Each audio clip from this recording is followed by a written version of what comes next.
한 명의 아이도 포기하지 않는 울산교육. 우리 아이. 교육문화 매거진 2024년 여름호. 오히려 좋아. 여는 창. 제주 보로맛 깡통 열차. 아주 느린 깡통 열차지만 바람 부는 밭에는 셀렘과 재미가 가득. 특집. 오히려 좋아 1. 작은 산골 마을 유학은 어때요? 글. 편집위원 조영미. 소호 산촌 유학의 시작. 소호마을 산촌 유학은 마을에 학교가 없으면 마을이 사라진다는 생각으로 학교를 살리고자 시작되었다. 2000년대 지역주민 주도로 소호마을 공동체를 활성화하기 위한 노력이 진행되었다. 마을 주민이 함께하는 마을 일자리 사업이 꾸려지고 지역의 아이에게 좋은 환경을 마련하기 위해 지역 아동센터가 만들어졌다. 산촌 유학은 귀촌한 두 가정이 소호 산촌 유학센터를 만들며 2010년 유학생 3명의 입소로 시작되었다. 전교생 9명으로 폐교 위기의 산골 작은 학교의 유학생 3명은 학교를 되살릴 수 있다는 희망의 씨앗이 되어 주었다. 이후 귀촌 가정이 꾸준히 늘어남에 따라 소호 분교 전교생 수도 대폭 증가하여 48명까지 늘어나기도 했다. 2024년 현재 소호 분교 학생 수는 32명이며 소호 산촌 유학센터 유학생은 16명이다. 초등학생 9명, 중학생 7명이 두 곳의 농가에서 생활하고 있다. 농가 부모는 산촌 유학생들의 일상적인 생활과 산촌 생활을 함께하고 도시 부모와 긴밀한 소통과 아이들의 정서적인 보살핌을 담당한다. 소호 산촌 유학센터는 산촌 유학을 홍보하고 농가 부모와 도시 부모를 연결해주며 농가 부모의 교육, 아이들을 위한 프로그램 등을 운영한다. 산촌 유학은 어떻게 시작하나? 산촌 유학에 관심이 있는 부모는 아이를 어린 시절 자연 속에서 뛰어놀게 하고 싶고 작은 학교에 보내고 싶은 마음으로 이곳에 문을 두드린다. 이곳에 오면 기본적인 생활 습관을 익힐 수 있다는 입소문도 한몫하고 있다. 지인의 소개나 인터넷 검색을 통해 정보를 얻고 소호 산촌 유학센터에 신청하면 부모 상담과 아이 상담을 거치고 캠프를 통한 적응 후 시작하게 된다. 캠프는 부모 상담을 통해 1년 내내 상시 운영하고 있고 이때 관심 있는 부모와 아이들이 산촌 유학을 체험하게 된다. 이렇게 캠프를 통해 자신감을 얻은 아이는 1년 이상 소호마을에서 생활하게 된다. 유학 신청은 초등 5학년까지 가능하다. 현재 생활하고 있는 아이들은 초등학교 1학년부터 중학교 3학년까지 다양하며 이곳에서 지낸 학생 중 가장 오래 지낸 학생의 유학 기간은 8년 6개월이다. 아이들은 어떻게 생활할까? 아이들은 농가에서 농가 부모를 친근하게 이모, 아저씨라고 부르며 생활한다. 아침에 일어나서 밥을 먹고 소호 분교로 등교하여 정규 수업과 방과 후 수업을 마친 후 농가로 돌아와서 생활하는 것이 아이들의 일상이다. 아이들은 산골 마을 여기저기를 뛰어다니며 자기가 하고 싶은 것을 마음껏 찾아서 하고 있다. 소호마을에서는 한 마을이 모두 아이들을 키운다. 소호마을 교육 공동체 느티가 매주 월요일마다 유학생을 포함한 소호 분교의 아이들을 대상으로 소호숲학교, 소호마을 절기살이, 자연관찰 드로잉, 생태순환 농사, 바느질 수업 등 방과 후 수업도 진행하고 있다. 소호 산촌 유학센터의 자체 프로그램으로는 텃밭 농사, 장담그기 등 절기살이, 야간 산행, 스스로 밥상, 스스로 여행이 있는데 특히 스스로 여행은 아이들이 기획하고 여행을 주도하여 호응이 높다.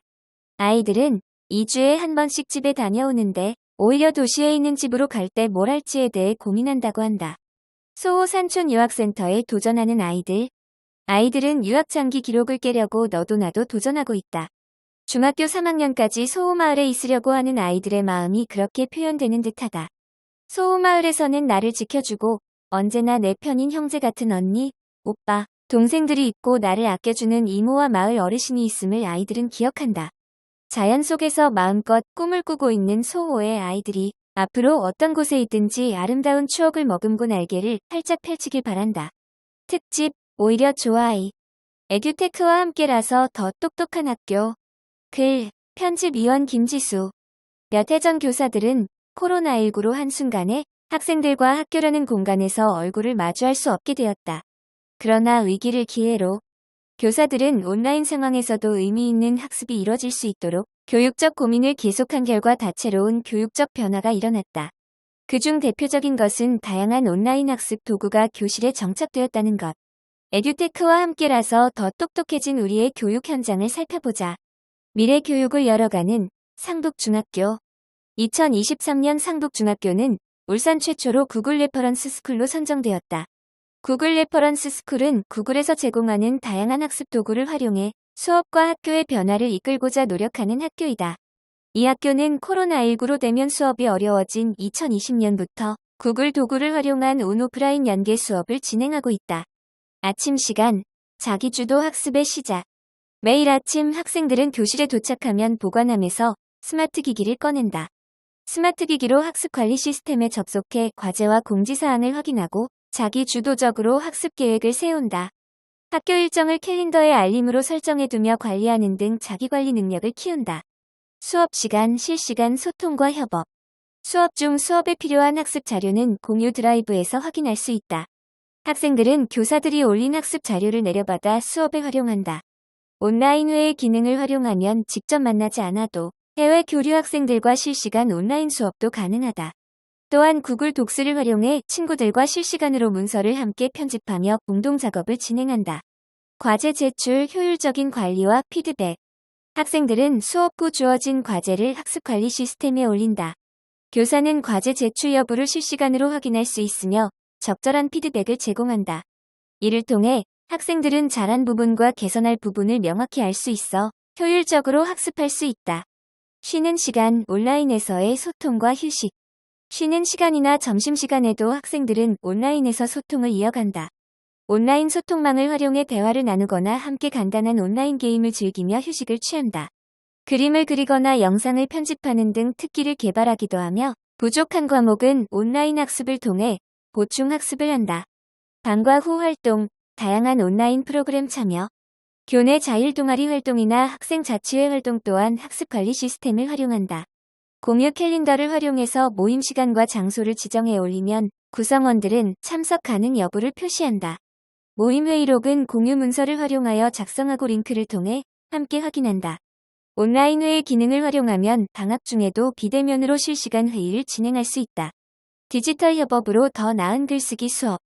상북중학교의 수업 장면을 보며 필자는 더 나은 수업을 위해 온라인 학습 도구를 국어 수업 중에 활용하는 방안을 고민하게 되었다. 온라인 문서 편집기가 실시간 공동 협력 작업이 가능하다는 점을 모둠 글쓰기 수업에 적용해보고자 중학교 3학년 국어 수업 중 협력하여 글쓰기 수업에 활용해보았다. 학생들은 모둠 구성원들과 실시간 공동 글쓰기 작업을 진행하고 자기 모둠 교사 평가에 따른 단계별 고쳐쓰기를 실시하여 한 편의 글을 완성했다.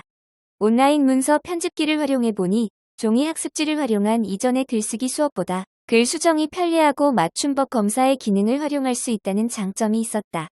또한 댓글 추가 기능을 활용하니 피드백을 효율적으로 주고받을 수 있었으며 학생들은 다른 학생의 작업 과정과 실시간으로 글이 완성되는 모습을 볼 수 있어 글쓰기 과정에 더욱 재미를 느끼며 작업하는 모습을 보였다. 에듀테크를 활용한 수업으로 학교 현장에서는 시간과 공간을 초월한 학습이 활발하게 일어나고 있다. 2022 개정 교육과정의 적용과 함께 교실 현장에서의 디지털 교과서 도입을 앞둔 지금 다양한 에듀테크를 통해 더 창의적이고 협력적으로 성장하는 울산 교육을 기대한다. 특집, 오히려 좋아 3. 조금 불편해도 좋아. 지구를 위한 작은 실천. 글, 편집위원 정가연. 인간이 매일 쓰고 버리는 것은 모두 쓰레기가 된다. 쌓여가는 쓰레기에 몸살 앓는 지구를 위해 최근 화두에 오른 소비 경향이 있다. 바로 무해함이다. 나의 선택이 지구에 해롭지 않길 바라는 마음에서 시작된 태도다. 나와 다음 세대를 위해 불편함을 기꺼이 감내하는 이들의 이야기를 들어보자. 딱딱한 고체 속에 답이 있다. 시중에 나온 대부분의 샴푸는 플라스틱 통 안에 들어있다. 쓰레기를 최대한 줄이려는 사람들에게 골칫거리인 샴푸통. 그 대안으로 떠오른 것이 바로 고체 샴푸다. 고체 샴푸는 샴푸를 고체 형태로 만든 제품으로 비누처럼 손으로 비벼 머리를 감는다. 대부분 종이 포장지를 사용하여 플라스틱 쓰레기가 나오지 않는다.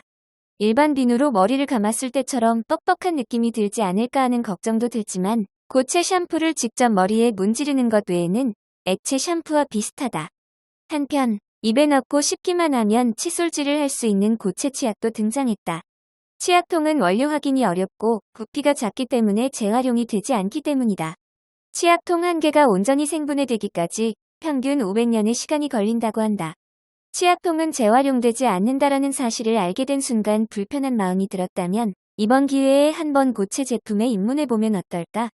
호텔의 일회용 세면 도구가 사라졌다고? 지난 3월 29일 자원재활용법 개정안이 시행되면서 숙박업소가 일회용 세면도구를 무상으로 제공할 수 없게 되었다. 객실에 세면도구가 사라져 불편하다는 반응도 있지만 이러한 변화를 반기는 사람들도 많다. 그동안 호텔에서 제공하는 세면도구가 플라스틱 쓰레기를 늘린다는 주장이 꾸준히 제기됐기 때문이다. 한편 세면도구를 친환경 소재로 만들어 환경을 보호하고자 노력하는 호텔도 늘고 있다. 밀껍질, 볏짚, 옥수수대 등 다양한 자연 재료로 만든 세면도구를 내놓음으로써 친환경 운영을 실현하고 있는 것이다. 일회용 세면도구가 사라져 불편해하던 사람들도 플라스틱 사용을 줄인다는 취지에서 이와 같은 여행 산업의 긍정적인 변화를 지지하고 있다. 이렇듯 다양한 공간에서 친환경 제품을 경험한다면 쓰레기를 줄이려는 마음이 일상으로도 이어질 것으로 기대한다. 울산에 쓰레기 없는 축제를 다회용기 써봤니? 해마다 축제가 열리면 풍성한 볼거리와 먹거리로 눈과 입이 즐겁다. 그런데 즐거운 축제 현장에서 마음이 편치 않을 때가 있다. 바로 금세 수북이 쌓이는 쓰레기를 볼 때다. 수많은 일회용품을 보고 진정한 축제에 대한 고민을 한 곳이 있다. 바로 울산 최초 다회용기 대여 사업을 운영하는 사회적 기업 더 맑음이다. 이곳에서는 일회용품 없는 친환경 축제를 꿈꾸며 부드럽고 가벼운 나무 재질의 다회용기를 제작해 대여하고 있다. 깨끗한 지구에 어울리는 초록색 다회용기를 반납할 때 하루에 줄인 일회용품 양을 셀 수 있는 화면을 보여주어 재미 요소 또한 더한다. 그 결과 2023 울산 고래문화축제에서 전년도에 비해 쓰레기를 50% 절감하였고 2023 부산 국제해양영화제, 2023 울주 세계산악영화제 등 여러 축제에서 활약하고 있다. 재활용을 넘어 재활용. 쓰레기를 줄이는 것을 넘어 쓰레기로 새로운 가치를 만드는 움직임도 있다. 바로 재활용이다. 업그레이드와 재활용의 합성어로 단순히 제품을 재사용하는 재활용에서 더 나아가 새로운 가치를 더해 완전히 새로운 제품을 만들어낸 것이다. 재활용 브랜드 119레오는 버려지는 폐방화복에 새로운 생명을 불어넣고 있다. 소방관의 생명을 구해주던 방화복은 기본 수명 3년이 지나면 안전을 위해 폐기되는데 연간 폐방화복 폐기량이 약 70톤에 육박한다. 이렇게 버려지는 폐방화복을 수거 후 세탁하여 가방, 지갑 등 여러 개성 넘치는 제품을 만드는 것이다. 방화복 폐기 시 발생하는 비용을 줄이고 소각 또는 매립되는 양을 줄여 환경에 도움을 주고 있는 것이다. 그리고 매년 이익의 절반을 소방관들의 권리 보장을 위해 기부하고 있다. 작은 행동이 모여 큰 행동을 만든다. 고체 제품, 다회용기, 생활용 이 중 당신의 마음을 끈 것이 있는가? 그렇다면 오늘부터 작은 불편함에 동참해보면 어떨까? 특집, 오히려 좋아서. 비움으로 채워지는 일상. 글, 편집위원 정가연. 정리 전문가가 의뢰인의 집을 정리해주는 TV 프로그램이 방영된 적이 있다. 엄청난 양의 짐 때문에 정작 자신의 공간이 사라졌던 사람들은 정리를 통해 새로운 공간을 선물받았다. 이처럼 깔끔한 공간에서 삶의 안정을 되찾고 마음을 치유하는 생활 방식을 소박한 생활이라고 한다. 소비를 통해 이것저것 채워나가다 보면 어느새 방 안 가득 쌓인 물건들이 눈에 보인다. 채우는 동안은 몰랐지만 소비의 기쁨은 금세 정리의 번거로움으로 다가오고 만다. 그래서인지 요즘 최소한의 물건을 두고 소박하게 생활하려는 이들이 늘고 있다. 소박한 생활의 오해와 진실을 알아보자. 소박한 생활은 텅 빈 방을 뜻한다. 인터넷에 소박한 생활을 검색하면 빈 방에 작은 탁자 하나만 덩그러니 놓인 사진이 나온다. 그러나 이렇게 극단적으로 물건을 줄이는 것만이 소박한 생활은 아니다. 예를 들어 의자 없는 방에서 지내게 된다면 좌식 생활을 하게 되고 이는 척추 건강에 상당한 악영향을 준다. 제대로 된 의자에 바른 자세로 앉는 것이 시간과 비용의 절약, 그리고 삶의 질 향상이라는 소박한 생활의 궁극적인 목적에 가깝다. 소박한 생활은 숫자와 관련이 있다. 서연이는 물건을 100개 가지고 있다. 도윤이는 물건을 1000개 가지고 있다. 이때 도윤이는 소박한 생활에 실패한 것일까? 그렇게 생각했다면 소박한 생활의 본질을 파악하지 못한 것이다. 소박한 생활은 무작정 물건의 개수를 줄이는 것이 아니기 때문이다. 오히려 필요한 물건만을 가지고 편하게 사는 것에 가깝다. 사람마다 직업, 주변 환경 등 생활 방식에 큰 차이가 있어 저마다 필요한 물건들이 다르다. 그러므로 내가 소박한 생활을 얼마나 잘 실천하고 있는지는 다른 사람이 아닌 과거의 나와 비교하여 삶의 질이 상승했는지 따져보아야 한다. 소박한 생활은 자린고비 생활이다. 선우는 다소 비싼 옷을 사 입는다. 선우는 과소비했으니 소박한 생활과 거리가 먼 것일까? 아니다. 금방해지는 저렴한 옷을 매번 새로 구입하는 것보다 좋은 소재의 튼튼한 옷을 구입해 오래 입는 것이 소박한 생활에 가까운 소비다. 옷 한 벌을 오래 입으면 소비 횟수와 쌓일 옷의 개수가 늘지 않기 때문이다. 소박한 생활 실천자는 현명한 소비를 추구하는 사람이지 소비하지 않는 자린고비가 아니다. 물건을 정리하는 것만이 소박한 생활은 아니다. 가지고 있는 물건을 정리하는 것은 소박한 생활의 시작일 뿐이다. 우리 인생에는 인간관계, 고민, 생활습관 등 정리해야 할 것이 많다. 혹시 어떤 것부터 정리해야 할지 엄두가 나지 않아 악순환 속에 살고 있지는 않은가? 그렇다면 급하게 생각하지 않고 계단을 하나씩 걸어 올라가면 된다. 첫날부터 모든 물건과 고민을 정리하려고 생각하지 말자. 일단 책상 위를 정리해보자. 다음 날에는 서랍을, 그 다음 날은 책장, 그리고 옷장. 이렇게 하나씩 정리하다 보면 어느새 정리가 끝날 것이다. 그 뒤에는 집 안을 정리하여 생긴 여유와 에너지를 이용해 여러 핑계로 미뤄두었던 일들을 차곡차곡 정리해 나가면 된다. 비우려는 마음만 있다면 오케이. 채움은 즐거움을 줄 수 있지만 비움은 편안함을 가져다 준다. 비우는 것, 첫 시작이 어렵지만 오늘부터 시작해보자. 특집 오히려 좋아오. 인터뷰. 과학자, 소설가, 김초엽 작가를 만나다. 인터뷰. 취재 편집위원 신슬기. 케빈 방정식. 2019에서 작가님의 고향 울산의 랜드마크인 공중관람차를 소재로 글을 쓰셨습니다. 익숙한 장소라 울산 시민에게는 SF 소설이지만 더욱 현실감이 느껴졌을 것 같아요. 고향의 장소를 소재로 쓰신 특별한 이유가 있으신가요? 케빈 방정식은 한국에 실존하는 장소를 배경으로 해달라는 단편 의뢰를 받고 구상하게 된 작품입니다. 그전까지 주로 가상의 장소가 등장하는 SF를 써온 터라 재미있을 것 같아 수락했습니다. 구상 중에 다른 작가님들은 서울에 있는 장소를 배경으로 쓰신다는 말을 들었고, 그렇다면 저는 울산 출신이니 울산을 배경으로 해야겠다고 생각했어요. 울산은 제가 나고 자란 너무 익숙한 곳이어서 오히려 어느 장소를 써야 할지 처음에는 감이 안 왔는데 곰곰이 생각해보니 백화점 옥상에 있는 공중관람차가 재미있는 소재가 될 것 같더라고요. 소설을 쓰기 위해 오랜만에 관람차를 여러 번 탔고 그때 관람차 정상에서 느낀 시간이 멈춘 것 같은 감각을 공상과학적 소재와 합쳐보았어요. 실제로 있는 장소에서 영감을 받아 SF를 쓴 건 처음이기도 하고 제 고향을 등장시킨 작품이라 저에게도 무척 뜻깊은 작품이랍니다. 작가님의 작품 속에는 장애를 가진 등장인물이 자주 등장하는 것 같아요. 하지만 그들이 결핍, 약함 등과 연결되어 느껴지진 않아요. 작가님의 SF 세계 속에서의 장애는 현실에서의 장애와는 다른 개념인 것 같다는 생각이 드는데 작가님이 생각하는 장애는 어떤 것인가요? 오래전 장애는 개인의 몸과 정신의 문제라기보다 그 손상을 장애로 만드는 사회적 문제라는 주장을 접한 이후로 장애에 대한 생각이 많이 달라졌어요. 만약 다름을 받아들이는 한국 사회를 만들 수 있다면 그런 사회에서 어떤 장애는 문제가 아니게 되거나 혹은 여전히 어려운 점이 있더라도 지금보다는 훨씬 나은 상태일 테니까요. 그래서 제 작품에서는 장애와 기술을 자주 연결하면서 장애가 정말 치료되어야 할 문제인지 혹은 사회적 인식의 문제인지를 묻는 소재가 자주 나오는 것 같아요. 물론 실제로 질병이나 장애로 고통받는 사람들도 많고 모든 것이 다 사회적 인식의 문제라고만 할 수는 없겠지만요. SF가 사고 실험을 하기에 좋은 장르이다 보니 장애가 한 인간의 자연스럽고 중립적인 정체성으로 받아들여지는 세계가 있을까? 라는 질문을 소설을 통해 종종 던져보곤 합니다. 저희 소식지의 이번 호 주제는 오히려 좋아입니다. 약점이나 단점이 오히려 강점으로 다가오는 순간들에 대한 것인데요. 작가님도 오히려 좋아 라는 생각을 한 경험이 있으신가요? 저는 늘 제가 이도 저도 아닌 사람이라는 생각을 자주 했습니다. 청소년기에는 글쓰기와 독서를 좋아하는 이과 고등학생이었고 대학교에 다닐 때는 전공 공부보다 쓸데없는 것에 더 관심이 많은 학생이었어요.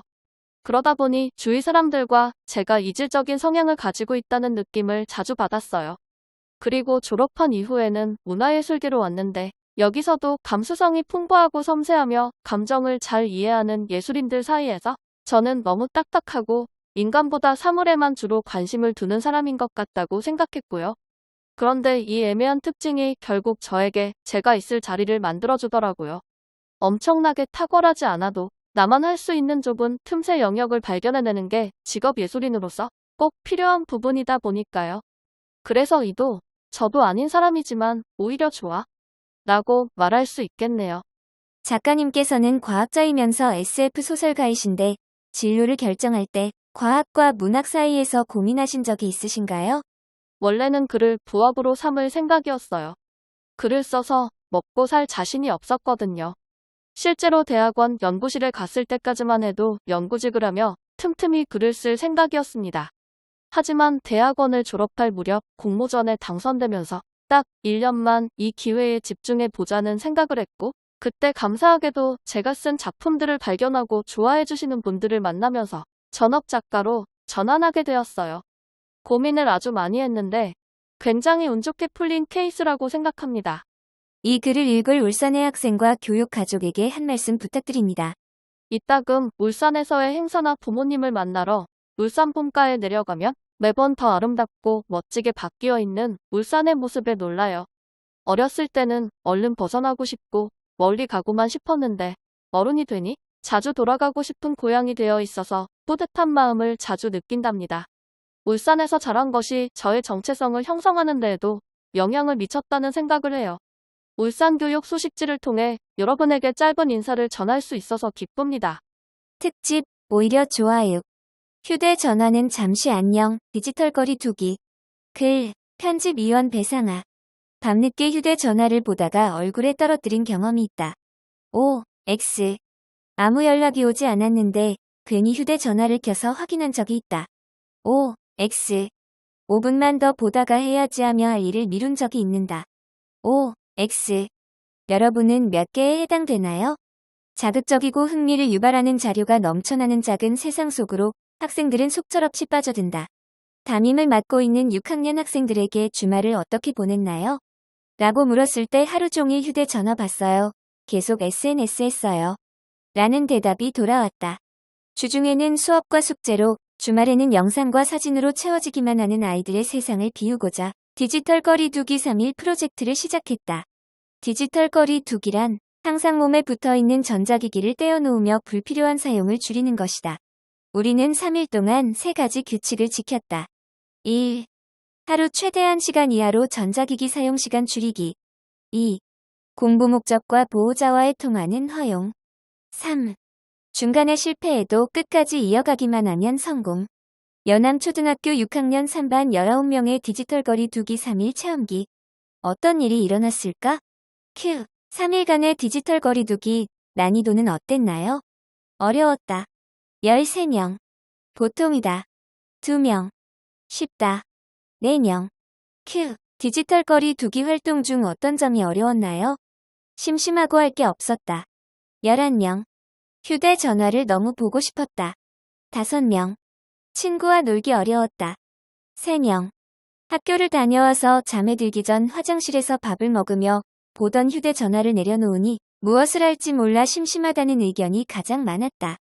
그 다음으로 사용하지 않으려다 보니 더욱 보고 싶었다는 의견이 많았다. 실시간으로 문자를 보내지 못하니 친구와 소통이 어려웠다는 의견도 있었다. 큐. 디지털 거리 두기 활동 중 좋은 점도 있었나요? 취미 활동을 하며 시간을 보냈다. 12명. 잠을 푹 자고 아침에 일찍 일어났다. 5명. 디지털 거리 두기 활동에 성공할 생각에 기분이 좋았다. 2명. 주목할 점은 시간이 남는다는 것이었다. 눈 뜨면 학교 갔다가 집에 오면 숙제하고 휴대전화를 만지며 잠드는 아이들의 바쁜 하루에 틈이 생긴 것이다. 또한 휴대전화를 멀리하니 잠을 빨리 자서 아침에 일찍 일어났다는 의견이 2위를 차지했다. 거리 두기 활동에 성공할 생각에 기분이 좋았다는 의욕적인 의견도 있었다. 큐. 남는 시간에 무엇을 했나요? 1. 숙제 공부하기 6명, 2. 책 읽기 4명, 3. 운동하기 3명. 이외의 큐브, 가족과의 대화 등 꽉 찬 하루에 생긴 틈을 아이들은 자신만의 개성으로 채워나갔다. 타인의 취향에 맞추어 좋아요를 많이 누른 영상을 보게 되는 하루가 아닌 내가 하고 싶은 것을 찾게 되는 하루가 된 것이다. 디지털 거리 두기 활동을 망설이는 사람들에게 한마디. 여러분도 참여하면 재미있고 뿌듯할 거예요. 2시간이 어려우면 1시간부터 조금씩 줄여나가면 돼요. 저처럼 망설이지 말고 도전해서 잠을 푹 주무세요. 왜 안 하세요? 어서 시작하세요. 이번 활동은 스스로 전자기기를 놓는 연습을 하는 것에 의미가 있었다. 처음에는 못하겠다던 아이들도 3일 동안 함께 힘든 점을 털어놓고 좋은 점을 찾아보는 시간을 가지니 학교에 오자마자 선생님, 저 어제 1시간 사용했어요. 저는 어제 30분 휴대전화 봤어요 라고 뿌듯하게 말했다. 의존이 아닌 의지로, 남용이 아닌 이용을, 중독이 아닌 충족을 하는 시간. 여러분도 우리와 함께해요. 특집 오히려 좋아 7. 서로 다른 우리, 함께하는 우리. 글, 편집위원 김희은. 학교라는 한 공간에 다른 문화 배경을 가진 학생들이 있다. 이들은 서로를 알아가고 싶지만 그럴 기회가 많지 않고 관심을 표현하는 방법에 서툴다. 특히 익숙하지 않은 환경에서 적응을 위해 부단히 노력하는 다문화 학생들은 모든 것이 낯설다. 하지만 다문화 학생들이 적응할 수 있도록 도움을 주고 문화 배경이 다른 학생들이 서로를 이해할 수 있는 환경을 조성하는 학교가 있다. 바로 야음 중학교이다. 적응을 위한 첫걸음, 한국어 수업. 한국어가 미숙하고 한국 문화에 대한 이해가 부족해서 정규 교육과정 이수의 어려움을 겪고 있는 다문화 학생들에게 가장 필요한 것은 무엇일까? 바로 한국어 수업이다. 다문화 학생들이 많이 다니고 있는 야음 중학교에는 한국어 학급이 운영되고 있다. 다문화 학생들은 자신들이 좋아하는 과목과 친구들과 어울리며 자연스럽게 한국어를 사용할 수 있는 예체능 자유학기제 과목을 원적 학급에서 배우고 나머지 시간에 한국어 수업에 참여한다. 한국어 강사를 활용하고 초, 중, 고급으로 단계를 세분화하여 주당 5시간에서 15시간 이내로 한국어 수업을 진행한다. 다양한 문화로 어우러진 우리. 다문화 학생들에게 한국어 습득 다음으로 중요한 것은 한국 문화를 이해하는 것이다. 그러나 문화 이해 과정은 다문화 학생들에게만 국한되는 것이 아니다. 비다문화 학생들도 다문화 학생들의 문화에 친숙해져야 한다. 이들은 야음 중학교에서 어떻게 서로 다른 문화를 이해하고 친숙해지는 걸까? 1다문화 2의 교육 주간에는 더 활발하게 문화 교류가 이루어진다. 다문화 학생들은 비다문화 친구들에게 들려주고 싶은 노래를 선정하여 이를 점심시간에 전체 방송으로 송출한다. 다문화 학생들이 태어난 나라의 노래를 들려주는 동안 비다문화 학생들은 처음 듣는 음악에 귀를 기울인다. 1다문화 학생들은 조회 시간의 방송을 활용하여 자신이 태어난 국가의 인사말을 전교생에게 소개한다. 자신들의 나라에서 유명한 장소나 문화를 소개하는 소식지를 제작하여 이를 학교 곳곳에 부착하여 홍보하기도 한다. 3다문화 장명소라는 기발한 행사도 진행된다. 비다문화 학생들이 한국 이름, 태어난 계절, 좋아하는 색, 취미 등과 같은 특징을 작성하면 다문화 학생들이 그 특징과 어울리는 이름을 자신의 나라 언어로 지어주는 것이다. 다문화, 다 다르지만 다 함께하는 것. 이처럼 야음 중학교에서 서로 다른 언어와 문화를 지니고 처음 만난 학생들은 다양한 기회를 통해 다름을 인정하고 서로의 문화를 이해하기 시작한다. 낯선 환경에 어려움을 겪던 다문화 학생들도 점차 한국 문화에 적응하고 익숙해진다. 서로 다르기에 처음에는 어색하고 불편할 수 있다. 그러나 서로 다르기에 우리는 이해하려 노력하고 배려하려 노력하고 존중하려 노력해야 한다. 서로의 문화를 존중하는 학교, 그리고 사회에서 우리는 결국 모두 행복할 수 있다.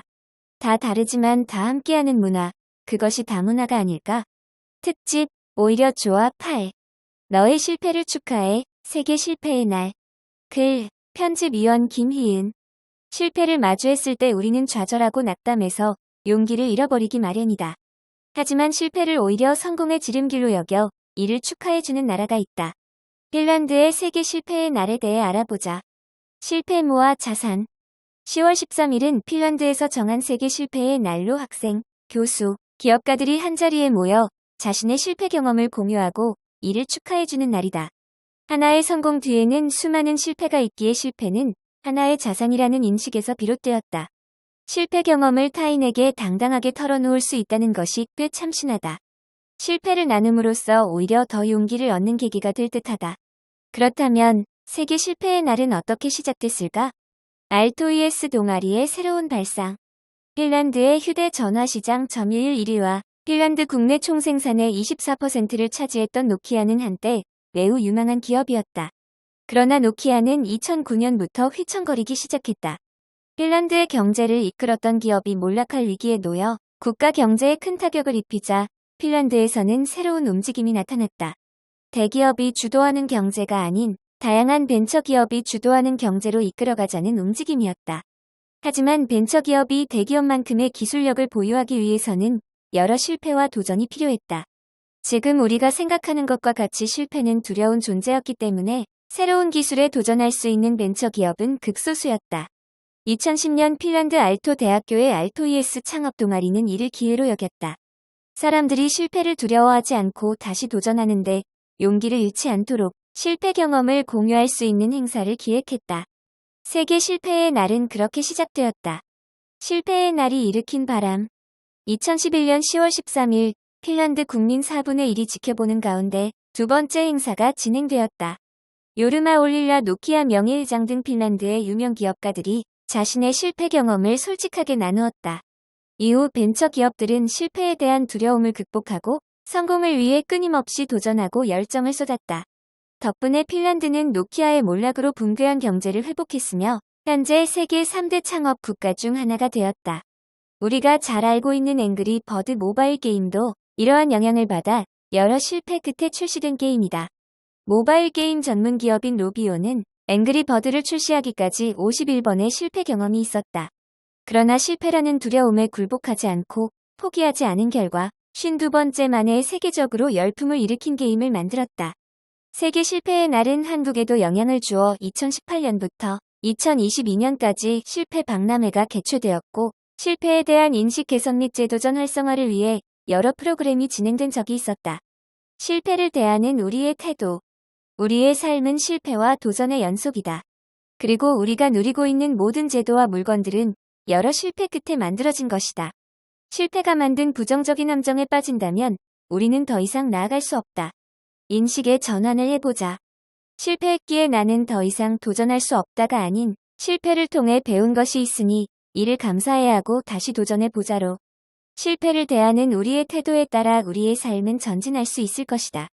실패를 오히려 성장의 기회로 여길 수 있는 삶이면 더할 나위 없이 좋겠다. 특집, 오히려 좋아하고. 미래 농업의 해결사, 지능형 농장. 글, 편집위원 배상아. 햇빛, 토양, 양분을 생각했는가? 이외에 드론, 자동 온도 습도 조절기, LED 조명도 답이 된다는 사실. 드론을 통해 씨를 뿌리고 앱을 활용해서 온도와 습도를 조절하고 시간 조절이 되는 조명을 두면 식물은 자란다. 최첨단 기술과 농업의 똑똑한 만남, 지능형 농장을 알아보자.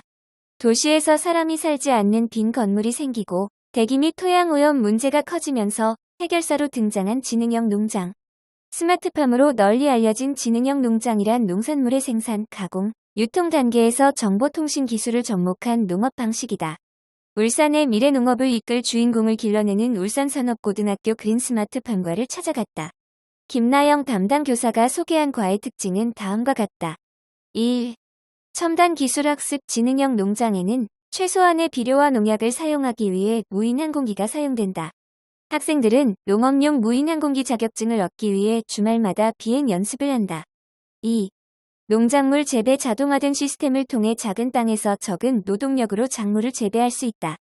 그린스마트팜과 학생들은 농산물 경진대회에서 3년 연속 직접 기른 채소로 수상했고 올해도 아이스 플랜트라는 새로운 작물로 준비하고 있다. 3. 농부의 자세. 이곳은 미래의 농부를 키우는 곳으로 수업에서 재배뿐만 아니라 가공, 판매까지 과정도 중요한 부분임을 강조한다. 실제 수업과 지능형 농장에 대해 2학년 안단우 학생의 이야기를 들어봤다. 그린스마트팜과에 지원한 계기는 중학생 때부터 지구온난화와 환경오염에 관심이 많아서 미래의 농산물 생산에 희망을 찾기 위해 지원했어요. 가장 기억에 남는 수업은 1학년 때 배운 파종이 기억에 남아요. 씨앗을 스펀지에 심으며 한 달 동안 기반을 잘 잡아놔야지 작물이 쑥쑥 자란다는 사실을 알게 되었어요. 이때 열심히 배워둬야 한답니다. 단우 학생의 꿈은 최종적인 목표는 농업에 종사해서 먹거리를 만들어내는 것. 학교에서 배운 지식을 기반으로 졸업 후 유전 관련 학문을 연구하여 좋은 작물을 개발하고 싶어요. 다음으로 안단우 학생에게 추천받은 울산 유일 농장형 카페를 찾아갔다. 울산 대공원 앞에 위치한 파미슨 입구 유리문을 통해 푸른색 지능형 농장이 펼쳐진 카페였다. 문을 열고 들어가자 은은한 채소향이 날 줄 알았는데 상큼한 소스 향이 진하게 났다. 메뉴판에는 크게 샐러드, 샌드위치, 찹즙 음료 3종류가 있었다. 기대하던 중 가게 사장님에게 축제에 선보일 음식 준비로 하루 쉰다는 소식을 들었다. 어쩐지 손님이 없더라니. 속상함도 잠시 시식용으로 직접 기른 양상추로 만든 불고기 샌드위치를 선물로 받았다. 바쁜 도심 속 작은 씨앗에서 맛있는 음식으로 만드는 울산 청년 농부들의 이야기가 궁금하다면 이곳을 추천한다. 이번 취재를 통해 느낀 점은 모순되게도 과학이나 기술보다는 사람의 힘이었다. 정성스레 영양액을 부으며 채소를 돌보던 산업고등학교 학생들의 눈빛, 학생에게 농부의 마음가짐을 강조하던 교사의 열정, 한번 먹어보고 다음에 또 오라며 음식을 나눠주던 청년 농부 사장의 흔쾌함. 첨단 과학 기술과 농업의 연결고리는 바로 사람이었다. 지금 이 순간에도 미래 농작물을 위해 고민하는 모든 농부에게 고마움을 전한다. 특집 오히려 좋아 10 인터뷰 꿈을 향한 지름길 직업계 고등학교 글 편집위원 박민경 관심 분야를 빨리 선택해서 공부한다면 얼마나 좋을까? 직업계 고등학교에 진학하는 학생은 대학 진학을 위한 입시 공부가 아니라 내가 관심 있는 것, 잘할 수 있는 것에 도전하고 진로를 정한다. 잘할 수 있는 것에 집중하여 남들보다 빠르게 꿈을 향한 지름길을 지나온 정희찬 씨의 이야기를 담았다. 안녕하세요. 자기소개 부탁드립니다. 저는 2022년에 울산에너지고등학교 전기에너지과를 졸업하고 현재 삼성 SDI 조립기술그룹에서 실핀공정의 생산 및 유지보수 업무를 담당하는 정희찬이라고 합니다. 직업계 고등학교 진학을 선택하신 계기는 무엇인가요? 고등학교 진학으로 고민이 많을 당시 입학 설명회를 통해 직업계고등학교에 대해 관심을 가지게 되었어요. 고등학교에서 전문 기술을 조금 더 일찍 배우고 졸업 후에는 나만의 기술을 가지고 사회로 나갈 수 있다는 점이 매력적으로 느껴졌어요. 직접 경험한 직업계 고등학교 생활이 어땠는지 궁금합니다. 처음에는 이론 위주로 배우다 보니 전기에너지라는 전공이 어렵고 힘들다고 생각했어요. 그런데 학습한 이론을 바탕으로 실습도 동시에 병행하니 이해도 잘 되고 재미있게 공부를 할 수 있었던 것 같아요. 소개하고 싶은 울산에너지고등학교만의 장점이 있다면요? 진로의 밤 행사를 소개하고 싶어요. 진로의 밤은 여러 기업에 취업하여 근무 중인 선배들이 모교를 방문하여 기업에 대한 정보를 알려주는 행사예요. 회사에 대한 장단점은 물론이고 사내에서만 알 수 있는 복지, 취업 준비에 대한 전반적인 내용도 알 수 있어요. 선배들과 질문하고 답하는 시간도 가지고 취업하고 싶은 회사를 구체화할 수 있어서 확실히 동기부여가 되었어요. 요즘 취업이 매우 어려운데 후배들에게 도움될 만한 취업 비법이 있나요? 성실함을 증명하는 것이 가장 중요하다고 생각해요. 내신 관리가 성실함을 증명하는 방법 중에 하나인데 내신 성적을 잘 관리하면 각 기업 특별 채용의 기회를 얻을 수 있어요.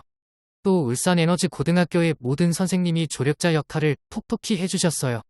자격증 취득, 자기소개서 첨삭부터 면접 준비까지 구체적으로 무엇을 준비해야 하며 어떻게 나아가야 할지 방향을 잡아주셔서 취업을 준비하는 데 큰 도움이 되었어요. 직업계 고등학교에 진학을 고민 중인 후배들에게 해주고 싶은 말이 있나요? 저는 취업이라는 목표를 먼저 설정하고 그 목표를 이루기 위한 지름길로 직업계고등학교를 선택했어요. 직업계고등학교에는 학교 안팎의 다양한 대회와 연수, 실습의 기회가 많아요. 이러한 기회를 활용하여 열심히 노력하면 원하는 곳에 취업해서 꿈을 펼칠 수 있어요. 현재 직장생활 만족도는 어떤가요? 어린 나이에 입사한 저를 다들 귀엽게 봐주시고 업무도 잘 가르쳐 주시고 있어요. 그 덕분에 업무에도 빠르게 적응할 수 있었어요. 사회 초년생임에도 불구하고 이렇게 좋은 대우를 받을 수 있다는 게 감사할 따름이에요. 다시 중학교 때로 돌아가도 울산에너지고등학교를 지원할 만큼 현재 직장 생활에 대한 만족도가 커요. 마지막으로 앞으로의 계획이나 목표가 있다면 말씀 부탁드립니다. 전역한 지 얼마 되지 않아서 아직은 놀고 싶은 마음이 더 커요. 앞으로 제 목표는 자기 개발을 위해 전기산업기사 자격증 공부와 영어 회화 공부를 꾸준히 하는 거예요. 특집 오히려 좋아 11 어떤 이름으로 어디에 살든 모두가 소중해 고양이 글 편집위원 김현지 짝이 되는 동물을 뜻하는 반려 오늘날에는 동물을 인간의 즐거움을 위한 단순한 소유물이 아니라 반려자로서 대우하자는 의미에서 사람과 함께 사는 동물을 반려동물이라고 부른다. 가족 같은 존재인 반려동물, 수많은 사람과 동물 사이에 그들은 어떤 운명으로 가족이 된 걸까? 하지만 모든 동물이 자신의 반려를 만나 살아가는 것은 아니다. 우리 주변에는 아직 여전히 길 위에서 자신의 반려인을 찾아 기다리는 동물들이 있다. 생존이 위태로워요. 고양이. 우리는 길거리에서 쉽게 고양이를 발견할 수 있다. 해마다 늘어나는 것들 중 하나가 유기묘의 발생 비율이라고 한다. 반려동물 양육 가구 수가 증가하며 버려지는 동물 개체 수도 급증하고 있다. 이는 반려동물과의 교감이 정서적 안정을 가져다 주지만 그와 동시에 동물을 돌보는 일에 많은 시간과 비용, 에너지가 필요하기 때문이다. 유기묘는 사람의 손에 길러지다 버려진 고양이라는 점에서 길고양이와 다르다. 매년 3만 마리 이상의 유기묘가 소유자 부주에 또는 고의적 유기로 동물보호센터에 입소하지만 절반 정도는 원가정으로 돌아가거나 새로운 가족을 만나지 못한 채 보호소 내에서 죽음에 이른다. 유기묘의 일생은 생존이 위태롭다. 공존할 수 있어요. 고양이. 울산에도 동물과 사람이 공존하는 달콤한 세상을 만들기 위해 활동하는 사람들이 있다. 달달한 동물 세상은 반려견, 반려묘 등을 위한 문화 프로그램과 길고양이 및 유기묘 등을 보호하는 공익활동 사업을 펼치는 단체다. 울산 지부는 그동안 300여 마리의 길고양이를 입양 보내고 장애 등으로 입양이 어려운 고양이들을 쉼터에서 보호하고 있다. 울산산업고에는 반려동물과 유기동물 보호 활동에 관심 있는 학생들을 중심으로 결성된 펫밀리 동아리가 있다.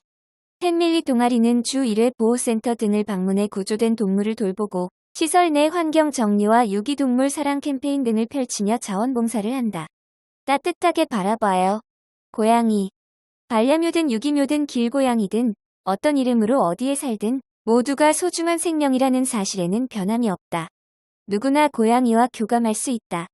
반려동물과의 삶은 단순한 취미나 장난이 아닌 생명과 깊은 유대를 맺는 일이기 때문에 우리의 반려동물을 가족 구성원으로 맞이하는 일은 꼼꼼한 준비 없이 시작되어서는 안 되겠다. 인간이 밀집된 도심이라 하여 동물을 죽이거나 내쳐서는 곤란하다. 도심 속 길고양이와 공존할 수 있도록 조금만 따뜻한 시선으로 바라보는 것은 어떨까? 5월이 이야기. 5월이 집사 성안 중학교 송정빈 학생. 아버지 회사에 놀러 갔다가 근처에서 고양이 울음소리가 들렸다. 소리가 나는 곳으로 다가가 보니 작은 새끼 고양이 한 마리가 위태롭게 울고 있었다. 계속 지켜보았지만 홀로 돌아다닐 뿐이었다. 눈여겨보던 아버지와 나는 몇 시간 후에도 어미가 나타나지 않자 참아두고 올 수가 없어 함께 우리 집으로 왔다. 과감히 양줍을 실행한 것이다. 5월에 만나서 5월이라고 이름을 지어줬다. 처음에는 무작정 귀엽단 마음만 들었다. 요즘은 귀엽단 생각보다는 5월이와 오래오래 같이 살고 싶다는 마음이 더 크다. 우리 주변에는 유기묘나 길고양이를 사랑으로 잘 챙겨주는 사람도 많지만 고양이를 싫어하기에 하는 사람도 많은 것 같다. 조금 더 좋은 시선으로 사람들이 고양이를 바라봐 주었으면 좋겠다. 슬기로운 교육 현장. 피어나는 시기가 다 다르다. 꽃도 고운 공동체도. 글, 이난영, 울산고운중학교 교사. 울산고운중의 비전은 스스로 빛나는 고운 공동체. 스스로 빛나는 고운 공동체. 모두가 알고 있는 우리 학교의 비전. 함께 달성해야 할 목표이다. 올해 4년차 울산 유일의 공립대안학교인 우리 학교는 이 비전 실현을 위해 수업과 기숙사 생활 프로젝트를 계획할 때 교육 3주체가 함께 고민한다. 이외에 권정생님의 밭 한떼기 시에 녹아있는 공존과 신영복님의 함께 가자 우리 글에 제시된 공동체성이 우리 학교의 교육 목표이다. 이 두 글은 학교 1층 벽에 걸려 있어 늘 우리를 일깨우고 있다. 우리는 가보지 않은 대안교육의 길을 서툴지만 함께 머리를 맞대며 실수와 갈등을 환영하는 마음으로 맞이하고 있다. 조금씩 이제 그 이야기를 나눠본다. 우리는 함께 먹고, 자고, 배우는 삶의 공동체. 3월, 신입생들이 기숙사에 입소하기 위해 짐을 싸온 첫날, 눈동자에는 설렘과 기대의 두려움이 가득 차 있다. 보호자들의 품을 떠나 낯선 사람들과 함께 자고 먹고, 배우는 삶의 공동체가 되기까지 적응 속도는 모두 다르다. 그 사이에 필연적으로 실수와 갈등은 존재하고, 우리도 서로 아웅다웅한다.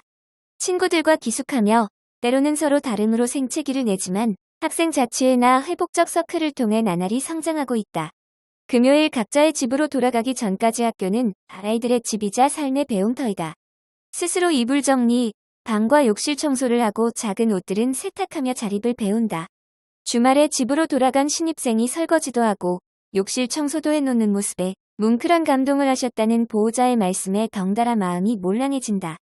새 신발이 헐거워지듯 서로의 부족함도 품어주고 적당한 거리로 기다려준다. 잠자는 토끼를 깨워서 함께 가는 거북이가 되어가는 아이들의 모습은 정말로 대견하다. 나눔 쿠키, 나눔 음료, 나눔 글씨로 함께하는 선한 공동체. 나눔 쿠키를 드시러 북카페로 오세요. 매주 제과반 아이들이 만든 쿠키를 나눔 행사를 한다는 안내 방송이 나온다. 공동체 토의를 거쳐 나눔을 하기로 합의한 후에는 나눔을 생활화하고 있다. 만든 과일청을 나눔 음료로 만들겠다고 찾아온 방과 후 음료반 아이들도 있고, 손글씨로 쓴 명고를 화장실 액자를 통해 나눔하고 있는 캘리그라피반 아이들도 있다. 사회적 경제와 노동의 가치를 배우는 고운 북카페에서 카페지기로 나눔을 실천하는 아이들도 있다. 수익금은 전액 양육원에 기부하거나 우간다 축구공 보내기 운동에 사용하며 사회적 나눔을 배운다. 바리스타로 인기 있는 아이는 방과 후 수업에서 꿈길을 발견한 후 자격증을 따고 스스로 커피, 제과 관련 책을 읽고 실습하며 꿈을 향해 차곡차곡 나아가고 있다. 말 그대로 활짝 피어나는 중이다. 배움을 통한 삶을 삶으로 꽃 피우는 고운 공동체. 학교 창문에 부딪혀서 피 흘리는 집바구리를 발견한 아이들은 탐조 시간에 배운 대로 울산 야생동물 구조관리센터에 직접 구조 전화를 했다. 안내에 따라 상자를 구해와서 덮어주었고 무사히 구조된 집바구리는 센터로 갔었다. 이후 직접 센터를 방문하여 건강해진 집바구리를 야생으로 다시 날려보내며 아이들은 이렇게 빌었다. 집바구리야, 잘 살아. 아프지 말고. 아이들의 소망대로 힘찬 날갯짓을 하며 날아간 집바구리는 건강하게 잘 지내고 있을 것이다. 동물 생명 존중을 말로만 배우는 것이 아니라 직접 태화강에 가서 관찰하고 기후위기 강의도 듣고 버드세이버도 그려보는 활동들을 한 아이들은 저절로 생명 존중 사상을 삶으로 느끼게 된다. 삶을 삶으로 직접 실천해보는 모습들을 보며 요즘은 아이들에게 더 많이 배운다. 피어나는 시기, 빛깔 향기가 달라서 다 예쁜 고운 공동체. 공립대안학교인 우리 학교의 다양한 교육과정들은 아이들의 덕통사고를 기다리고 있다. 외워서 아는 지식, 시험을 위한 지식이 아니라 해보면서 몸으로 배우고 익히면서 실수를 통해 배우고 갈등을 통해 관계를 풀어가는 법을 배우며 깊어진다. 공식적인 객관식 시험도 주관식 시험도 없다. 오히려 공식적인 시험이 없기에 매 순간을 온몸으로 시험하며 배운다. 다양한 대안교과와 3주째 교육과정 워크숍, 자전거 프로젝트, 국내외 이동학습, 저자와의 만남, 공동체회의, 학생자치회, 성찰 일기쓰기 등을 통해 스스로 기획, 실행, 성찰하며 피어날 시기를 고르고 있다. 농작물이 농부의 발소리를 듣고 자라듯 아이들은 보호자와 교직원, 친구들, 땡땡 마을의 마을 교사, 외부 강사들의 응원과 격려 속에 제각각 꽃을 피울 준비를 하고 있다. 그 꽃을 기다리며 교직원들과 보호자들도 새로운 깨달음으로 향기가 더 깊어진다. 늦게 핀다고 예쁘지 않은 꽃이 아니듯 아이들도 각자의 빛깔에 맞는 자신의 시기에 맞는 꽃을 피우기 때문에 모두 소중하고 아름답다. 내일은 어떤 고운이가 아름다운 꽃을 피워낼지 기대된다. 공감터. 놀며 배우며 성장하는 울산고운중학교. 글, 김윤슬, 울산고운중학교 학생.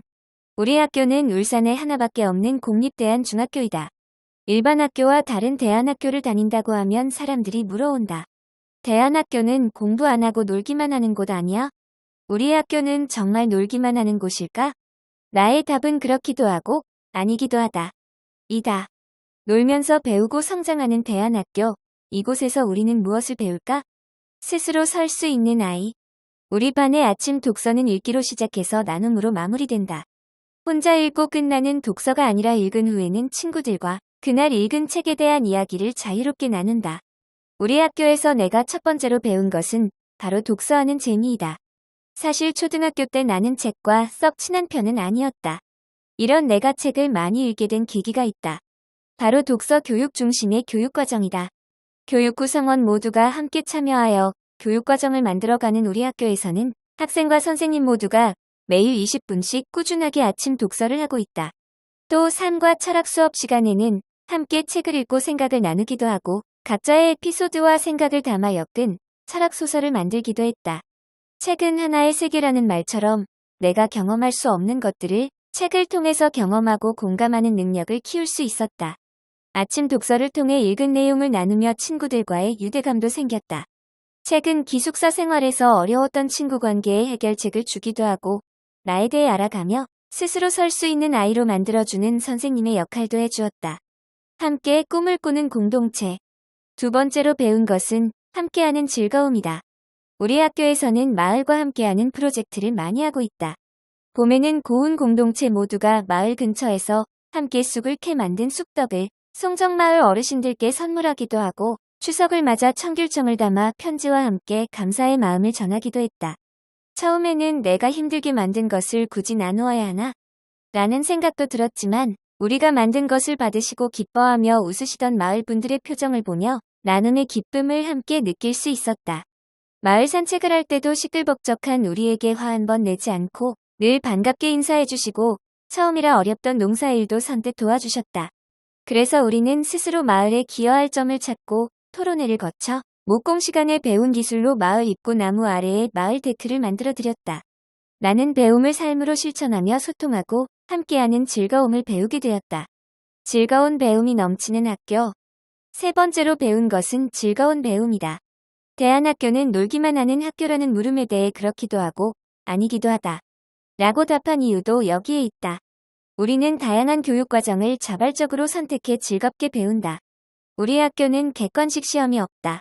시험이 없으니 결과에 대한 스트레스도 없다. 촉박하게 시험 진도에 쫓기지 않고 내가 필요한 부분을 스스로 계획해 공부하다 보니 우리에게 배움이란 스트레스 받는 공부가 아니라 즐거운 놀이인 것이다. 5월에 중국으로 다녀온 이동학습도 마찬가지다.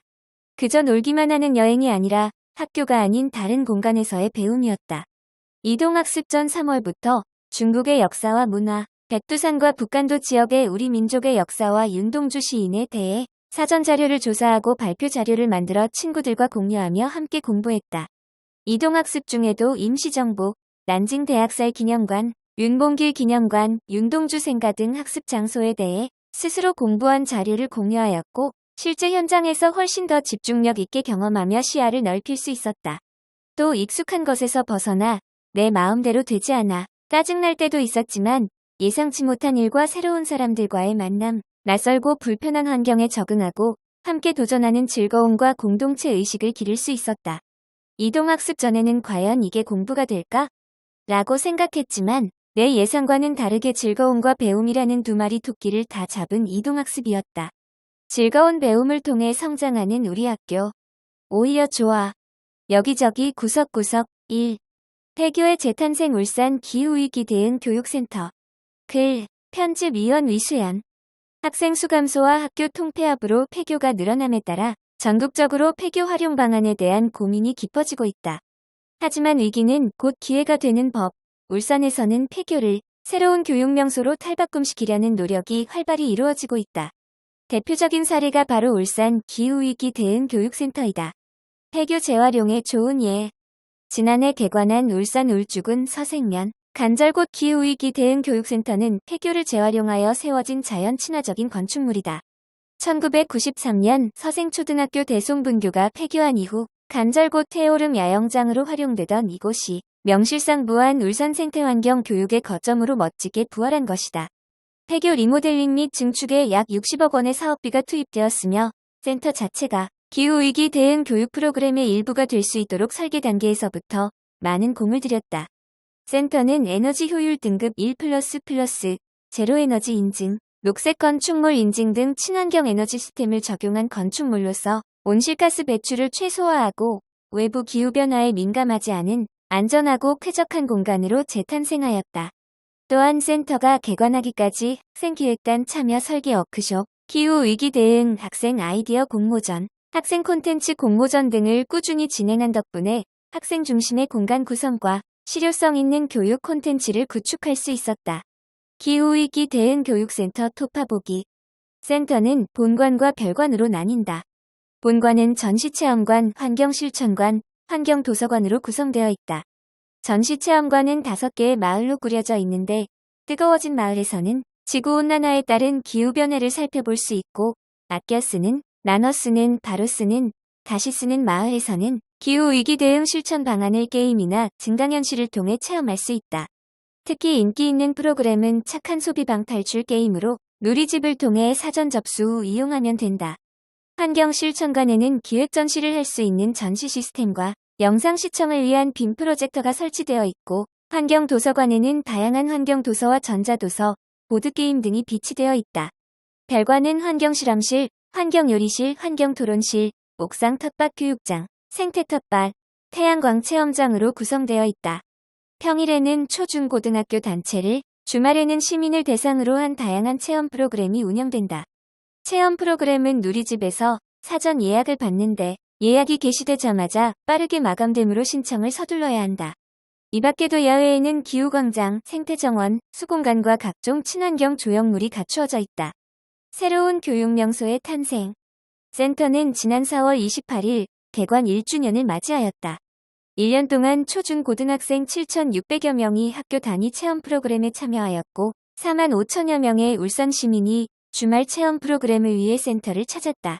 체험 예약 조기 마감과 꾸준히 늘어나는 재방문율은 지속 가능한 미래를 향한 일선 학교와 시민들의 높은 열망을 보여준다. 30년 전 학생들의 발길이 끊기며 쓸쓸히 남겨졌던 폐교가 이제는 기후위기 극복에 동참하려는 학생 및 시민들의 발길로 북적이며 교육적 생명력을 되찾은 모습이 무척이나 반갑고 또 고맙다. 기후위기 대응 교육센터가 앞으로도 체험을 통한 배움, 실천을 통한 확산이라는 비전을 충실히 구현하여 기후위기 극복을 위한 생태환경 교육의 명소로 굳건히 자리매김하기를 기대해본다. 여기저기 구석구석 2. 담배공장이 문화공장으로 국립현대미술관 청주. 글, 편집위원 조영미. 담배 대비 모양의 굴뚝이 길게 하늘로 솟아있다. 이 굴뚝과 오래된 느낌의 기둥으로 이곳이 담배공장이었음을 쉽게 짐작할 수 있었다. 이 담배공장의 옛 정취를 살리면서 문화의 거점으로 거듭난 국립현대미술관 청주를 찾았다. 청주 연초 제조창의 변신. 국립현대미술관 청주는 2018년 12월 청주 연초 제조창 중 일부인 담배를 제품화하던 양절공장 자리에 들어섰다. 청주의 연초 제조창은 솔, 라일락, 장미 같은 담배를 연간 100억 개비까지 생산했던 곳이다. 한때는 전국에서 가장 큰 담배 공장으로 청주를 먹여 살린 경제 중심지였지만 대전지부와 합병되면서 청주의 공장은 2004년 가동이 중단되고 폐공장으로 남았다. 그 후 이곳은 지역의 흉물로 변했다. 대부분의 시민은 이 공간의 활용을 꿈꿨지만 의견이 분분하여 쉽지만은 않았다. 이때 담배 공장의 일부인 원료 공장 자리에 첨단 문화산업단지가 들어서며 문화 관련 기업이 둥지를 틀었다. 그리고 2011년부터 이 폐공장에서 2년마다 청주 공예 비엔날레가 열리게 되었다. 지금 이곳은 연초가 아닌 문화를 제조하고 있다. 아무도 찾지 않던 옛 공장을 재사용해 문화의 꽃을 피워 사람들의 발길이 이어지게 만든 것은 이 공간을 기억하는 사람들의 추억 살리기의 결과이다. 개방형 수장고, 국립현대미술관 청주. 국립현대미술관 청주는 도시재생 사업에 있어서 중앙정부와 지방정부가 협력하여 나온 공간이다. 청주시는 문화예술공간이 국립현대미술관은 미술품을 보관할 장소가 필요했다. 청주시는 건물을 무상으로 제공하고 국립현대미술관은 이를 리모델링해 담배공장을 개방형 수장고로 변신시켰다. 과천, 덕수궁 서울에 이어 네 번째로 개관한 국립현대미술관 청주는 국내 최초의 개방형 수장고이다. 미술작품은 온도나 습도에 많은 영향을 받으므로 보관에 특별히 공을 들여야 한다. 그래서 보통 미술관에서는 수장고를 일반 관광객들이 접근할 수 없도록 잠가두고 일부 작품만을 내걸고 있지만 이곳은 수장고 자체를 전시관 형식으로 운영하고 있다. 수장고의 다양한 모습. 미술관은 전체 5층으로 구성되어 있다. 미술관 1층은 개방 수장고로 온도나 습도에 큰 영향을 받지 않는 조각품이 전시되어 있어 작품 사이를 자유롭게 이동하며 관람할 수 있다. 2층은 보이는 수장고로 유리창을 통해 작품을 감상할 수 있어 수장과 전시의 기능을 같이 하는 새로운 개념의 수장고이다. 3층에는 개방 수장고 외에 보이는 보존과학실이 있다. 미술품을 어떻게 보존하는지 전문가들의 작업 과정을 유리창을 통해 확인할 수 있어 미술품 보존 처리에 대해 더욱 쉽고 재미있게 이해할 수 있다. 4층에는 특별 수장고가 있는데 온습도에 민감한 지류 위주의 전시를 하는 공간이다. 특별 수장고는 조명도 어둡고 층고는 낮으며 바닥도 마루로 되어 있어 슬리퍼를 신고 들어가야 한다. 5층은 일반 전시를 한다. 수장고에서 오랜 기간 보관된 작품을 감상할 것을 상상하면 더없이 소중한 곳으로 여겨진다. 나오면 또 다른 문화 공간이 있다. 미술관 옆으로 문화제조창과 동부창고, 첨단 문화산업단지가 펼쳐져 옛 담배 공장의 규모를 짐작할 수 있다. 이 거대한 문화예술 공간은 청주 시민뿐 아니라 타 지역에서도 담배 공장의 변신을 신기해하며 찾는 곳이다. 이곳은 침체한 원도심을 활성화하고 문화를 생산하는 공장으로서 새로운 역할을 해내고 있다. 예전과 같은 듯 다른 모습으로 탈바꿈한 이곳에서 옛 추억에 젖으며 감상하길 권한다. 알쓸 상식. 망쳐서 다행이야. 실패로부터 만들어진 물건들. 편집위원 성희정. 우리 인생은 언제나 예측 불가다. 전혀 기대하지 않던 일을 만나기도 하고 원치 않는 실수를 반복하기도 한다. 하지만 그 끝에는 기분 좋은 반전이 기다리고 있을 수도 있다. 실패인 줄 알았던 순간이 오히려 더 좋은 계기가 된 이야기들을 만나보자. 아끼던 그릇이 손에서 미끄러져 버렸다. 쨍그랑. 걱정하지 않아도 된다. 우리에겐 킨치기 금장식 이끼가 있다. 키는 금, 치기는 있는다는 뜻으로 킨치기란 깨진 도자기 조각을 밀가루 풀이나 우치로 다시 붙인 뒤 그 이음새를 따라 금, 은가루로 장식하는 일본의 전통적인 도자기 수리 기법이다. 이 기법은 그릇의 흠을 숨기지 않는다. 오히려 그 결함을 도드라지게 하여 세상에 하나뿐인 독특한 아름다움을 만들어낸다. 저놈의 고양이가 내 15년간의 실험을 망쳐버렸어. 프랑스의 과학자 베네딕투스는 자동차 사고 피해자들이 충돌로 인한 충격보다 부서진 유리창에 찔려 다치는 경우가 더 많다는 것을 알게 되었다. 이를 예방하기 위해 그는 안전 유리를 개발하려 했으나 15년째 뚜렷한 성과를 내지 못하고 있었다. 1904년 어느 날 고양이 한 마리가 들어와 그의 실험실을 엉망으로 만들었다. 망연자실한 베네딕투스의 눈에 띈 물건 하나. 시험관 하나가 살짝 금이 간 채로 형태를 유지하고 있었다. 이 시험관에는 몇 년 전 담아두었던 셀룰로이드 용액이 말라붙어 있었다. 이 일을 계기로 베네딕투스는 다시 연구를 시작했고 1911년 두 장의 유리 사이에 셀룰로이드 막을 끼워놓은 최초의 안전 유리를 개발했다. 대체 이게 뭐야? 옷이 엉망이 돼버렸잖아. 어느 여름날 스위스의 전기기술자 게오르그는 산으로 소풍을 떠났다. 그러던 중 자신의 옷과 반려견의 털에 씨앗들이 박혀있는 것을 발견했다. 게오르그는 이 씨앗들을 현미경으로 확대해 보았고 씨앗이 매우 작은 갈고리 모양이라는 것을 알아냈다. 여기서 아이디어를 얻은 게오르그는 나일론 천 한쪽에 수천 개의 작은 실고리가 빽빽하게 들어차게 하고 다른 한쪽에는 걸림 고리를 만들었다. 이렇게 해서 두 천이 밀착되면 매우 강력하게 달라붙게 했다. 이것이 바로 찍찍이라고 불리는 다양한 분야에 널리 쓰이는 벨크로 테이프의 시작이다. 대체 난 왜 이렇게 실수를 많이 하는 걸까? 1951년 미국의 은행 비서였던 그레이엄은 타자 실력이 좋지 않아 상사로부터 자주 꾸중을 들었다. 컴퓨터는 편집 화면에서 실수를 고칠 수 있지만 타자기로는 불가능했다. 그녀는 계속되는 실수를 해결하기 위해 고민하던 중 인부들이 은행 창문에 장식용 그림을 그리다가 잘못되면 흰색 페인트를 덧칠하여 지우는 것을 보았다. 이것에 차가 나여 그레이엄은 노력 끝에 종이와 거의 비슷해 보이는 물감을 만들었고 물감이 더 진하고 빨리 마르도록 연구를 거듭했다. 이후 회사에서 해고되었지만 자신의 사업체를 만들어 수정액으로 큰 성공을 거두었다. 오늘도 예상과는 다른 하루를 보냈는가? 하지만 실수하고 망쳐도 그것으로 끝이 아닐지 모른다. 프랑스의 베네딕투스처럼, 스위스의 게오르그처럼, 미국의 그레이엄처럼 우리 인생은 킨치기 도자기보다 더 빛나고 있다. 알쓸 인작. 노비 출신의 조선 최고 과학기술자 장영실. 편집위원 홍예지. 아버지는 원나라에서 귀화한 사람이고 어머니는 기생이다. 조선 태종이 그를 발탁하고 세종은 천인 신분인 그를 중용하였다. 그는 누굴까? 관노에서 종삼품 벼슬에 오르다. 장영실은 관기인 어머니의 신분에 따라 동네연의 관노였으나 타고난 솜씨가 뛰어나 태종이 전국의 인재를 발탁할 때 천거되어 궁중에서 종사하게 되었다. 철을 만드는 재련과 축성 농기구무 기술에 뛰어났다고 한다. 1421년 세종은 장영실과 윤사웅, 최천구를 명나라에 파견하여 각종 천문 기계에 대해 배우고 오도록 하였다. 이후 세종은 조선으로 돌아온 장영실을 상의원 별좌로 임명하여 관노의 신분을 벗게 해주었다. 장영실은 자신의 재주를 높이 산 세종을 위해 힘쓰며 당대의 과학기술 발전에 많은 공헌을 하였고 자경루를 제작한 공을 인정받아 정사품 호군에 임명되었다. 이어 1438년 또 하나의 자동 물시계인 옥루를 완성하고 종삼품 대우군으로 올랐다. 이렇게 장영실은 탁월한 재능과 노력으로 천인 신분에서 벗어났을 뿐만 아니라 높은 관직에 오르게 되었다. 영실의 사람됨이 비단 공교한 솜씨만 있는 것이 아니라 성질이 똑똑하기가 보통에 뛰어나서 매양 강무할 때에는 내 곁에 가까이 두고 내실을 대신하여 명령을 전하기도 하였다.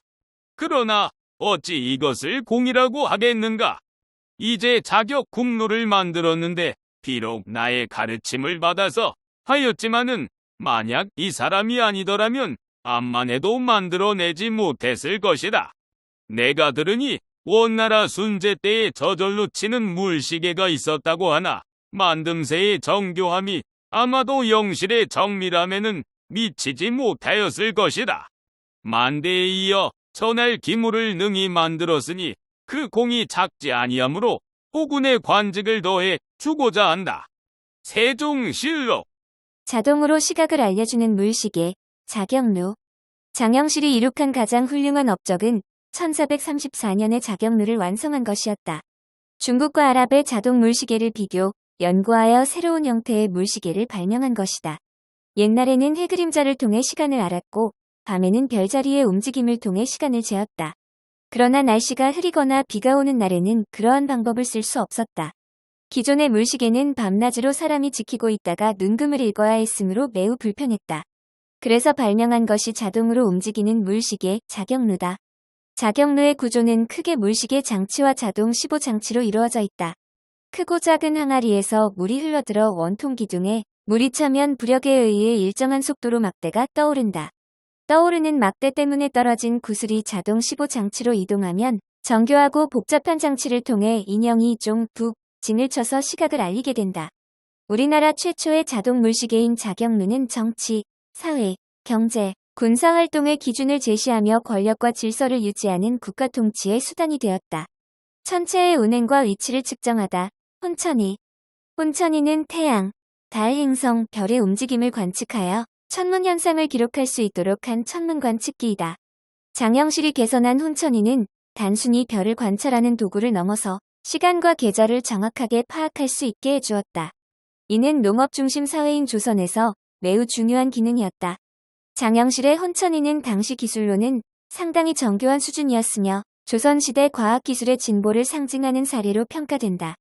출신 신분보다는 능력을 알아보고 신임한 세종의 지도력과 끊임없이 배우고 연구하여 새로운 것을 창조하는 장영실의 과학자적 면모가 결합하여 혁신적인 발명품들이 탄생할 수 있었다. 장영실의 정신을 기리며. 장영실상이나 장영실 전형에 대해 들어본 적이 있는가? 비천한 신분과 척박한 환경에서도 끊임없이 연구하고 개발하던 장영실의 이름을 따 후대 과학기술자들의 사기를 진작시키는 제도이다. 조선 최고의 과학기술자 장영실은 역사 속으로 사라졌으나 그의 정신만은 우리 생활 곳곳에 여전히 살아있다. 어려운 상황일수록 장영실의 정신을 기리며 그와 같은 불굴의 의지를 본받아 도전하고 나아가보자. 요양식탁. 매일이 없어도 좋아. 실향민의 음식 밀면. 가위로 딱 한 번만 자른다. 달고 매콤한 양념장을 젓가락으로 잘 비빈다.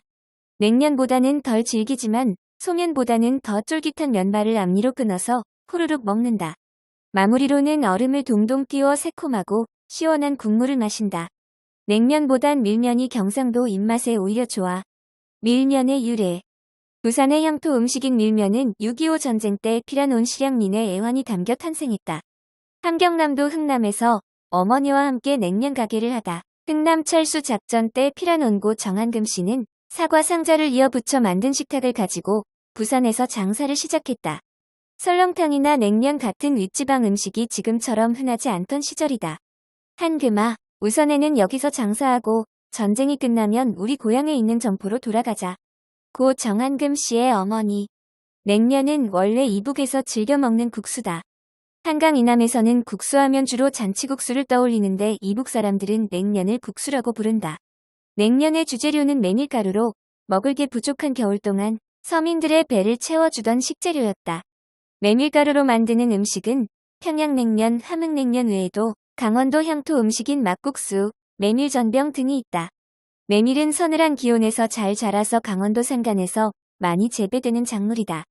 6.25 전쟁 직후 어려워진 경제로 냉면의 원재료인 메밀가루는 부산에서 구하기가 어렵고 가격도 비싼 식재료였다.